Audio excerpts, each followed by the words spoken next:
Audi A6 C6 2008. It's a 2-litre TDI model. Just the other day we had an engine oil low level warning light flash up. I'll just show you when you start the engine now.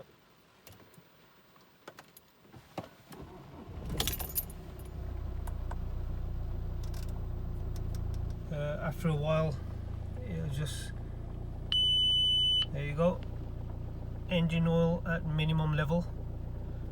Now this could be one or two things. I actually checked the oil level, put the bonnet back down, took it for a drive, and then it came back on again. Now there is some information on some other forums saying that it is a common problem with these Audis that the oil level sensor, which is located in the sump, fails, and that needs to be changed.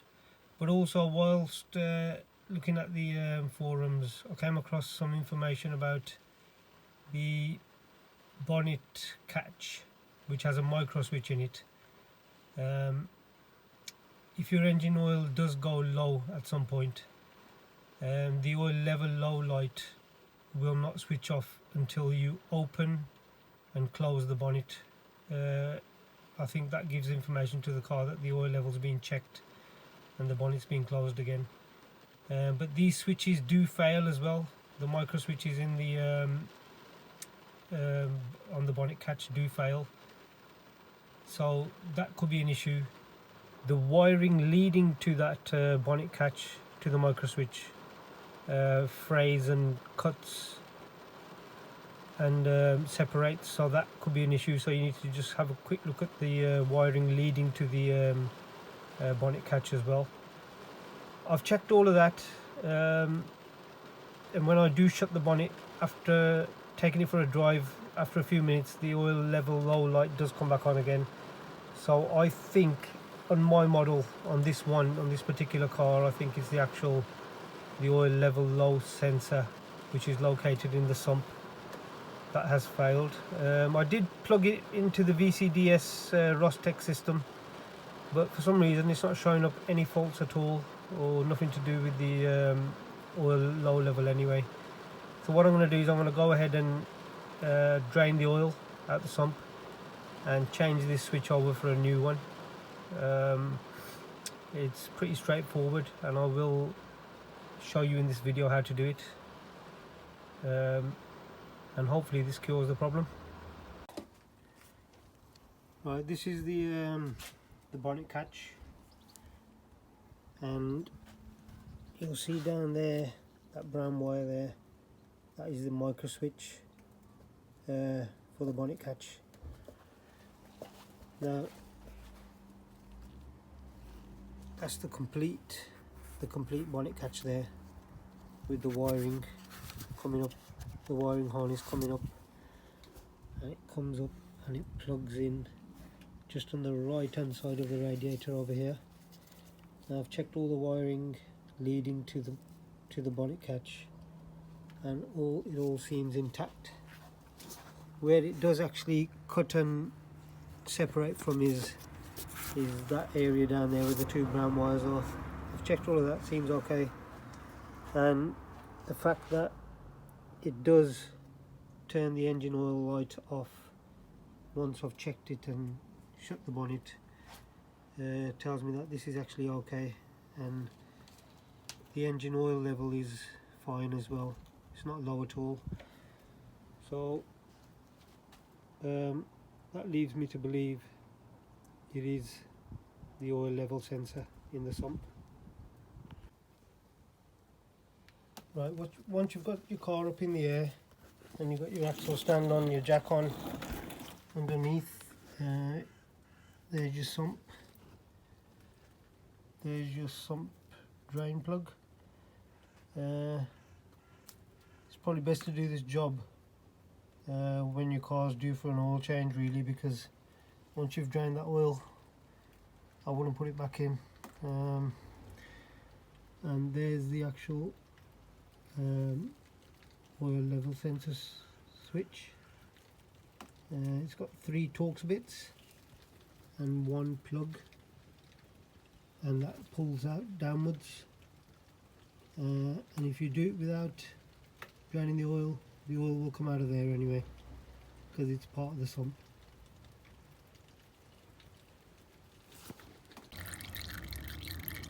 Right, so once you've drained your oil,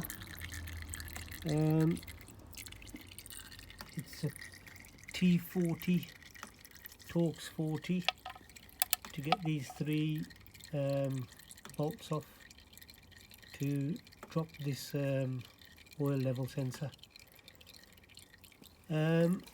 Just have a container underneath it as well, because you will get a bit of oil coming out of there once you've taken it out.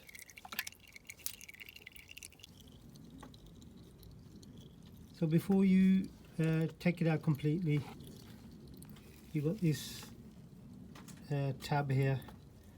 Just lift it with a screwdriver slightly and the plug will pull out.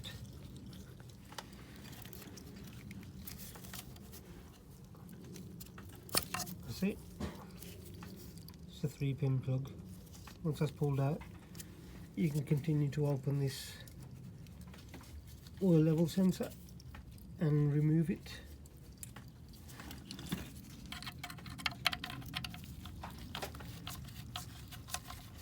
It's okay because the bolts aren't too tight on this.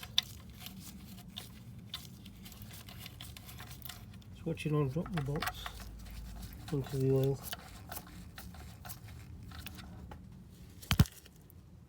So once you've removed your bolts, just have your container ready for any oil to drop.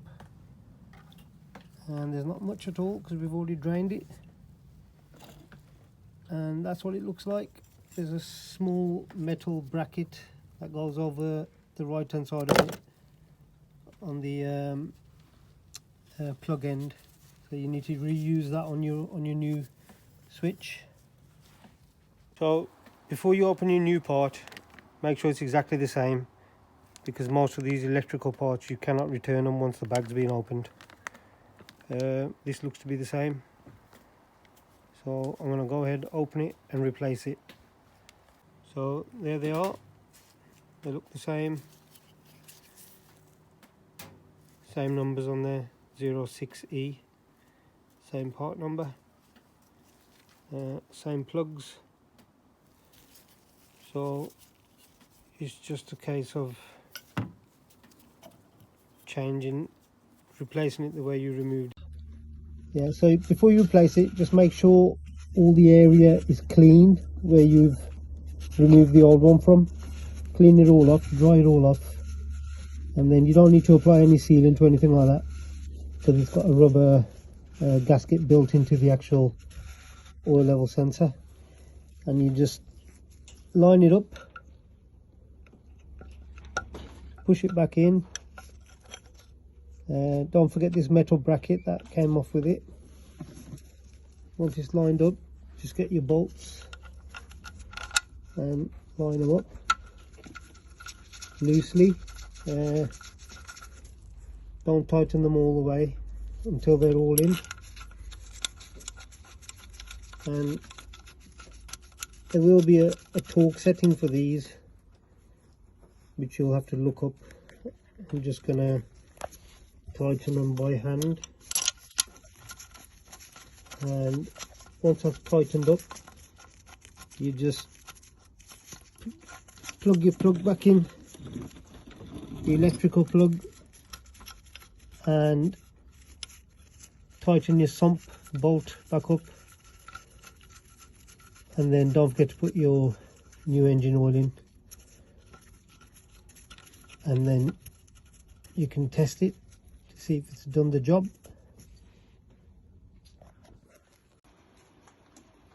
Right, so I did end up torquing them up in the end, and it's 10.8 Newton meters. Probably is best to torque them up just to keep the seal equal, and it's 40 T40 Torx bit on those 3 bolts that hold the oil level sensor in. So the new oil sensor's in, I've tightened up my sump plug, put some new engine oil in, and I've started the car just to check that there's any leaks, and it all seems dry. The wiring is plugged back in and everything's dry. Now I can put the under tray back on, and then I have started the car. It hasn't come back on now, the oil light, but I won't know until I've driven it to see if that was the problem. So the new sensor's in. I'm going to start the engine now, see if that oil light comes back on. I probably won't know for sure until I've taken it for a drive. So it hasn't come back on at the moment. The bonnet's shut. New oil sensors in, new engine oil's in. I will update you once I've taken it for a drive a couple of times and see if it comes back on. Hopefully it doesn't, and then that's cured the oil level low warning light problem, and I'll keep you posted.